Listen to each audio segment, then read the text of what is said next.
Mense wat Afrika vir die Weste verlaat, sê dikwels hulle die oop ruimtes van ons vasteland mis. Maar die mense wat ons vandag hier op Khoza, Sewe.za ontmoet, kan beslis nie kla oor beknoptheid nie. Ek is Ilana Afrika Bredenkamp en vandag besoek ons die oop ruimtes van Noord-Amerika en 'n staat wat lê in die mik tussen Asië en Europa. Elke week kom ek hier na my gunsteling plekkie in my buurt waar ons op 'n kiebereis vaar om Suid-Afrikaners te besoek wat expats geword het. Ek is Piet Kemp. En ek is Martie Klim. Ja, ons probeer 'n boerdery aan die gang kry hier in Georgia. Naby Tbilisi, die hoofstad. Dis 'n klein dorpie met die naam van Sartichala. Goeiemôre, ek is Martie Kreer. Ek praat met julle hier uit Brandon, Manitoba uit in Kanada. Ek kom oorspronklik van Ryds in die Vrystaat. Ons het in 2008 na Brandon, Manitoba geëmigreer. Sedert die 60er jare het Kanada haar deure oopgegooi vir Suid-Afrikaners. Vandag is dit een van die top 5 bestemmings vir ons emigrante. So vandag begin ons Khoza reis in Brandon, die tweede grootste stad in Manitoba op die Canadese prairies. Hier op die eindelose vlaktes ontmoet ons oud tikkie student Martie Kreer. Sy vertel ons van haar nuwe tuiste vol vriendelike mense wat nie maklik gespinne raak nie. Sê hallo. Hallo Suid-Afrika. Guten Abend, wie geht's mit den... Man, jy moet Afrikaans praat. Brandon is 'n groot dorp met 50,000 inwoners. Sover sy infrastruktuur betref, kan 'n mens dit met Potchefstroom of Bloemfontein vergelyk. Dis 'n universiteit, dis 'n college. Al die groot boxstores is hier soos Walmart, Superstore, whatever. So dit wat jy wil hê, kan jy hier kry. Ons het goeie shows, ons het goeie musiekvertonings, jy kry alles wat jy wil, kan jy hier kry in klein maat. Ons gaan nou na my huis toe. Die meeste bome het begin om hulle blare te verloor. 2 weke terug was dit nog goudgeel geweest en nou is hulle asval. Daar's my huis. Welkom by die Kreer se woning. Martie en haar familie woon al amper 9 jaar lank in Kanada. En danksy haar werk kry sy elke jaar 'n geleentheid om Suid-Afrika toe te kom vir 'n maand lank of meer. Sy sê dit is soms makliker om huis toe te kom as om in Kanada rond te reis. Haar nuwe land is 7 keer so groot soos Suid-Afrika. Nou met soveel nuwe ruimtes om te ervaar, wat mis sy van haar geboorteplek? Maar ek mis die see. As jy hier wil see toe gaan, is dit 2 of 3 vlugte. En ek mis my beste vriende en my familie. As hulle verjaarsdae het of as hulle troues het of sulke goed, ek mis dit. Martie is 'n baie goeie vriendin van my wat 8,5 jaar terug na Kanada toe verhuis het. Ek mis haar baie en haar kreatiewe lewenswyse. In die begin was die verlange baie, maar gelukkig hou ons kontak en kon sy nog elke jaar vir ons kom kuier.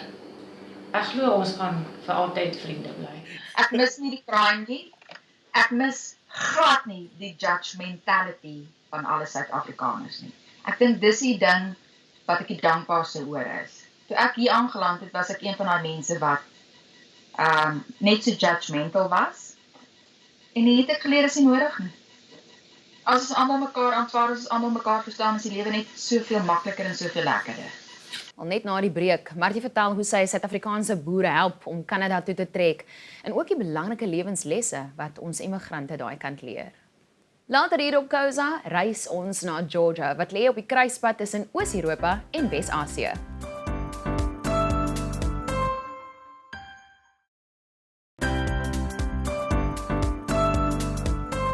Ons kuier by Martie Kreer in die Manitoba provinsie van Kanada.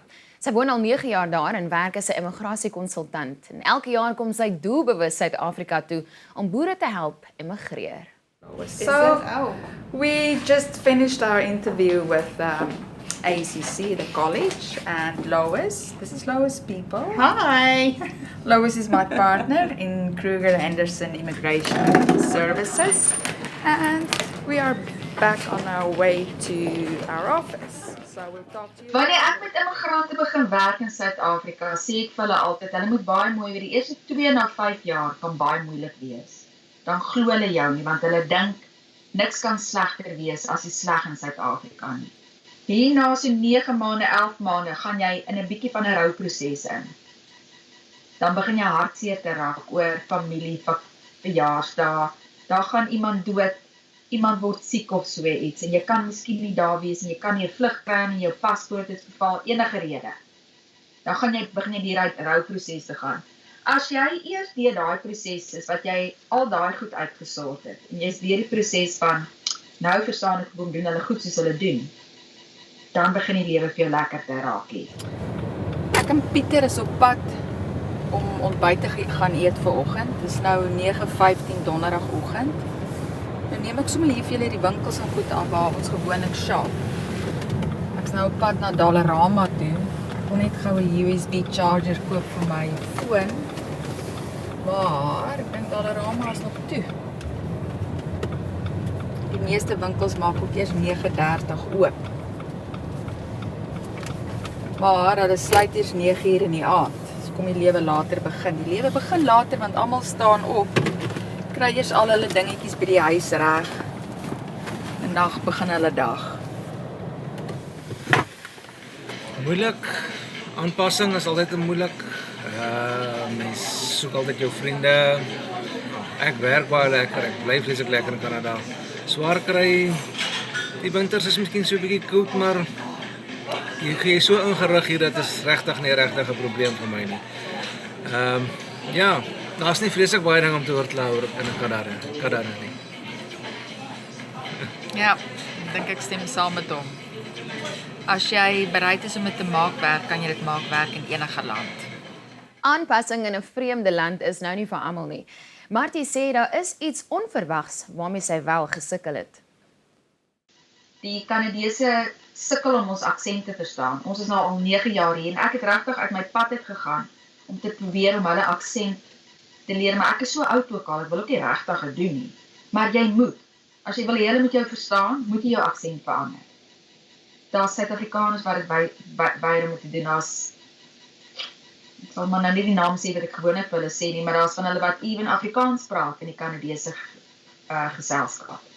En dan word hulle vies as hulle nie verstaan nie. So jy kry daai ouetjies, hulle maak die lewe vir hulle self moeilik. Een manier om jou lewe makliker te maak in Kanada is om betrokke te raak by hulle kultuur van vrywillige werk. Haar een dogter help met rugbyonderrig, Martie se oudste dogter is 'n psigiatriese verpleegster, 'n petit jong vrou wat werk met van die ergste misdadigers in die land. Martie self is een van die top vrywilligers. Sy is baie compassionate oor hulle. Sy sê altyd, sy kan verstaan partykeer hoekom hulle doen wat hulle doen, want hulle weet nie beter nie. En dis ouens wat uit abusive huise kom en sulke goeders. So sy is vreeslik compassionate oor hulle.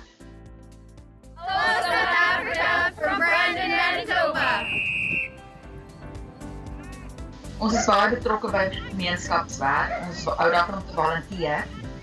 Ek is nou tans die president van die board van Immigrant Services, dis 'n non-for-profit besigheid. En Luan, my oudste, is betrokke by allerlei diereorganisasies, Stryhuis, Campaign of sulke goeders. So ons hou daarvan om terug te gee. My jongste Estika is 24, sy speel rugby. En sy help ook met rugby afrigting by die skool. Estika nou onderhoud van die koerante. Yeah, we're since I started playing because of my thing, we just proved it again this week. Pretty excited to go into the finals. That's all that we can do. Yeah. Marie kuier hierso vir 'n week lank in Brandon en ons het besluit om 'n bietjie van haar kunsklas saam doen. Gelukkig is dit Kanada. Wel laastens het ons vir Martie en haar familie wat daar in Manitoba is gevra, hoe sou hulle lewens wees sonder dit wat hulle in Kanada geleer het? Ek het sien geen toekoms vir my in Suid-Afrika nie. Hier het ek 'n baie lekker lewe. Ek het nie 'n idee waar ek sou gewees het nie. Al wat ek weet is, ons het in 2000 die eerste keer aansoek gedoen om te emigreer Kanada toe en ons het 5 jaar gewag. As dit nou op die einde van die dag glad nie uitgewerk het nie, weet ek verseker ons sou nie in Suid-Afrika gebly het nie. As jy die vraag vir my kinders vra, sê hulle net uit een mond uit, ons sou in Kanada wou gewees het, maak nie saak hoe of wat nie. Die trekgees vloei nog sterk in ons are, want ons reis nou van die Kanadese prairies na Piet en Martie Kemp. Hulle destyds 'n uitdaging aanvaar om in Georgia te gaan boer, wat deel was van die Sowjetunie in die ou dae. Piet en Martie Kemp hier in Georgië, waar ons boer op die plaas besig om die appeloes in te samel. So gesamentlik met mielies, koring, beeste het ons so gesamentlike appelboerdery ook. Ahmed Soliala. Shini Deda? Kargat. Kargi. Washli Lamazia. Zalian Kargi. Toe die Sowjetunie ontbind het, so 25 jaar gelede, het verskeie lande soos Georgia hul onafhanklikheid geëis. Martie en Piet Kemp se nuwe tuiste is net noord van Turkye, tussen die Kaukasiese berge en die Swart See. Soos die Kanadese prairies is dit beeldskoon en eindeloos. Maar hoe op dese aarde het die Kemps van Ermelo daar in Sartichala beland? Glo dit het begin met 'n rugbywedstryd daar in Georgia. Geweldige funksie, die minister van sport, daai stadium 27 jaar het gespeel. Jy weet, as jou minister aan speel en die president is daar en die president van die rugby unie speel self en die nasionale afrigter wat vir Skotland slot gespeel het speel, dan moet jy weet, al die video's is daar en al die manne is daar. Na 'n groot partytjie, daar kry ek toe 'n aanbod of kry die boere in Suid-Afrika aanbod om te sê hierdie myngroepering wil graag in landbou belê en dit is soos ek hier beland het deur 'n verduiwelse rugbywedstryd. Ek hoor rugby daar in Georgia, so ek amper geloof. Die feit is, die Kemps is hier weg om 'n uitdaging aan te pak wat glad nie sports was nie. Hier in 1991, toe die kommunisme tot 'n einde kom, skielik, toe kry die bevolking 50% van die plase, jy was nooit 'n boer nie, jy was net amptenare wat vir 'n regering geboer het.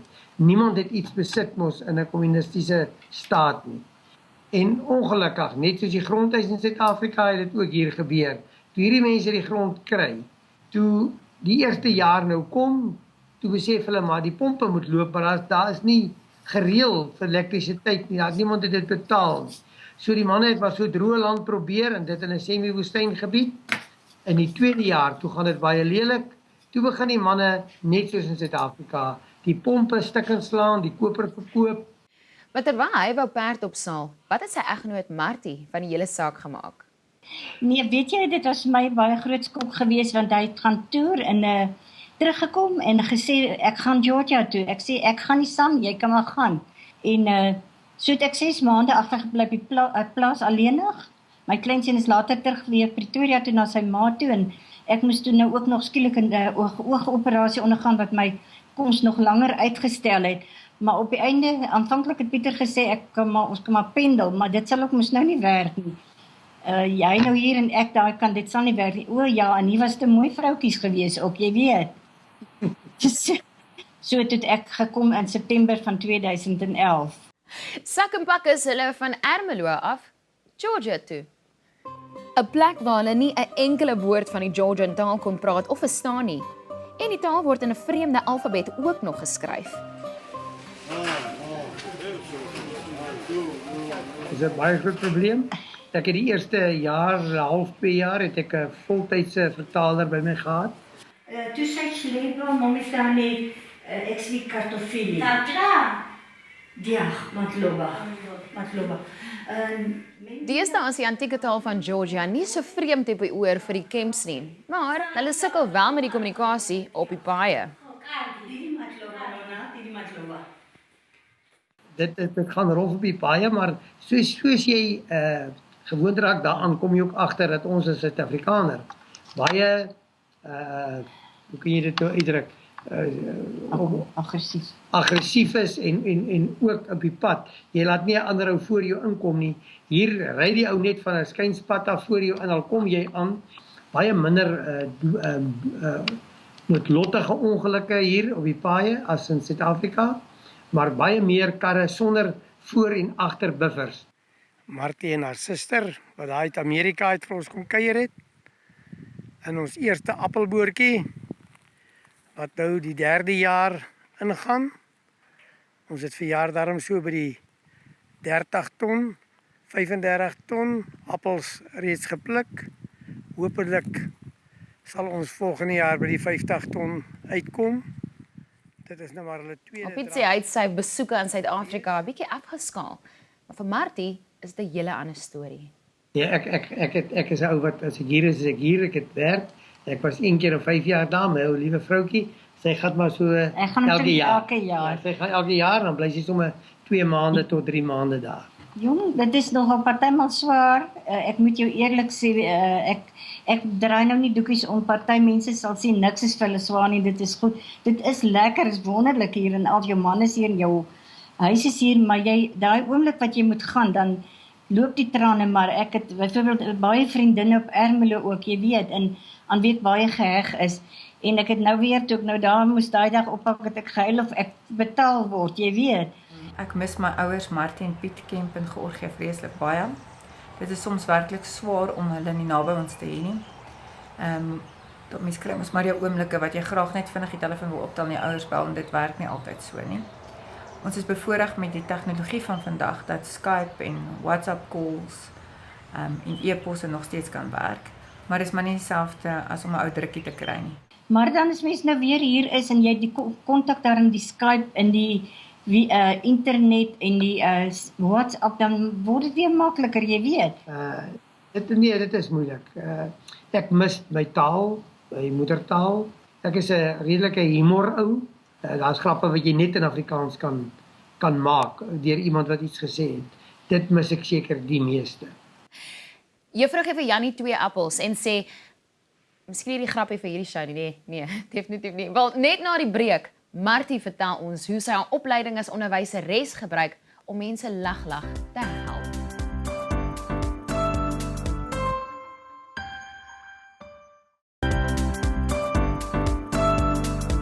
By Piet en Martie Kemp wat Ermelo verlaat het vir boerdery in Sartichala, Georgia. Die egpaar is deel van 'n groep boere wat in 2011 die voormalige Russiese staat hulle tuiste gemaak het. Goeiemiddag. Hier uit 'n sonnige warm Georgië op die plaas in Sartichala omgewing. Hulle is nou besig om appels te laai soos jy kan sien. Dis 'n goeie appeloes op die plaas vanjaar. En Piet is ook hier om bietjie te kyk dat alles reg gaan. Jy kan die appels sien, pragtige oes en daar is Piet ook in die agtergrond. Die ontwikkeling wat nou plaasgevind het in die afgelope 5-6 jaar is ook dat lande soos Amerika, Duitsland en dis meer geweldig baie geld beskikbaar gestel het vir Georgië en ons noem dit mekanisasie en het hulle sodoende honderde trekkers gekry. So die boer wat vandag ook daardie trekkers huur.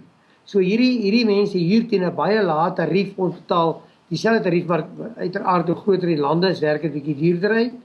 En nou is hier pragtige implemente. Ons sien ook die rooi ligte in dit, dat die onderhoud op daardie implemente nie gedoen word nie, dat die mense miskien nie die kundigheid het nie, en dat die manne sommer self, omdat daar nie 'n onderhoudplan was nie. En dit is dieselfde met die oorname. Maar niemand maak die sy reg, niemand maak die pad reg nie. En dit is dinge wat ek dink vir ons as Suid-Afrikaanse boer hier 'n geweldige taak is, ook in die landbou. As ek dink ons gaan eet, dan as ons klaar geëet het, gooi die manne die bordels, die papiere net daar neer. Hulle werk nou basies vir my. Dan staan ek, dan tel ek al hulle papiere en bord, sê niks, tel net al die papiere borde op. Jy sal nie een van my werkers nou meer sien wat 'n stompie amper gooi nie. So ja, ek dink deur voorbeeld en deur harde werk het hierdie mense ook ander insigte gekry van hoe om te leef in die leefwyse. Terwyl Piet hier en daar die bure 'n lewensles of 2 leer, gebruik Martie haar opleiding as onderwyseres om mense te help. Ek het nou 'n bietjie Engels privaat lesse gegee vir kinders, standaard 9 matrieks, en dan ook 'n onderwyseres wat nou Engels gee, wat Engels doseer op skool, maar sy het nie die selfvertroue om dit te praat nie. Dis eintlik interessant, hulle bied 'n vak aan, maar hulle kan dit nie regtig praat nie, omdat daar nie iemand is om dit mee te praat nie. Jong, ons mens bly maar besig, ek gaan kuier maar by 'n buurvrou hier oor kan die straat. Ons bly mos nou natuurlik hier nie op plase nie, daar is nou een Afrikaanse gesin wat nou begin bou op 'n plaas, maar dis nie normaal om op die plaas te bly nie, en ek is eintlik baie dankbaar ook dat ons nie op die plaas bly nie, want dan het ek dalk nou nie by besoekers gehad wat ek het nie. En ons praat bietjie hier met Sorey. Sy is nou van Suid-Afrika, kom kuier hier by haar broer in Georgia. En ons eet potjiekos vanmiddag hier so. Ons kyk nou hoe maak sy bietjie die potjie hier so. Suid-Afrikaanse gene af. En ek wys net so 'n bietjie van die ander Afrikaners wat ook vanmiddag hier is. Daar sien 'n bietjie 'n klomp Georgiane en Azerbeidjaners. Jy kan sien een ons eerste Georgiaanse Afrikaanse babatjie. Hier's Eswie, ons Afrikaanse jong boertjie wat met 'n Georgian vroutjie getroud is. En Adri is ons broodbakker. Kuier en kos gaan gepaard. So ons is nuuskierig om te weet wat se cuisine hulle voorsit in hierdie plek wat lê in die mik tussen Asië en Europa. Is dit baie ver weg van melktert en koeksisters? Jy kan vergeet om hier koeksisters, pannekoek en sosaties op 'n ding te gaan verkoop. Hulle gaan nie verkoop nie. Hulle eet amper geen suiker nie. So ja, as hierdie mense kom, maak ons maar so 'n bietjie anderster kos as wat ons gewoond is in Suid-Afrika. Daar is nog 'n ou tradisie van Suid-Afrika wat ons hier probeer handhaaf. En 'n lekker ou aardappeltjie en foelie onder kole. Ons kry redelik alles hier en nou ontdek een Suid-Afrikaner 'n ding wat omtrent Suid-Afrikaans is. Dan sê vir die volgende een, dan neem ons nou maar 'n foto en as ons winkel toe gaan, dan kyk ons op die foto. Want ons het byvoorbeeld Mzina gesoek hierso en dit het een van my vriendinne, Afrikaanse vriendin dit nou ontdek.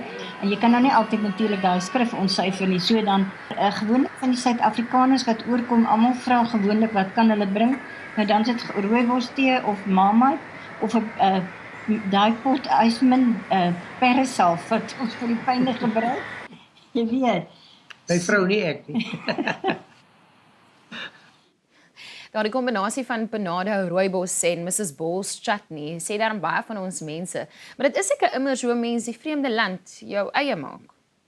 Ja, ek sal nogal sê om jou eie meubels hier te hê, definitief. Ons het ook dadelik ons meubels verskeep hiernatoe en natuurlik die belangrikste is seker my eie hond. Ons het baie labradors in Suid-Afrika gehad. Ag my vrou. Weer by my, sy vry my nog steeds onder die bed en jy weet so ja. Ja, ek dink hy is lekker om te weet die rustigheid in die huis. En dan soos ek gesê het wat geweldig lekker is dat jy kan alles oop los. Jy kan jou braaivleisvuurtjie aansteek, jy stap uit, jy gaan braai. Jy is nie bekommerd, jy kyk nie oor jou skouer nie. En ag, dan speel ons partykeer nog die ou kaartspeletjies soos Rummy en dis meer. Ons het byvoorbeeld nou 'n kort restaurant ontdek, hy's baie soos die Spur. Dis 'n Italiaanse restaurant met 'n Amerikaanse dekor, net soos die Spur, Old Wild West. En daar's nou so 'n klomp jong mense en omdat Pieter ook soveel grappe is, het ons nou van die begin vreeslik met die jong mense grappe gemaak daar die staf. So ek dink dit is wat ons bietjie jonk hou. Die plooie is daar, maar die jonk is daar nog daar. Ek dink dis ons behoud, ek so blyk sit nog in 'n ouer huis nie. En dalk was ek in Suid-Afrika in die ouer huis, al nie laat dit sleg is nie. Ek dink is ook wonderlik.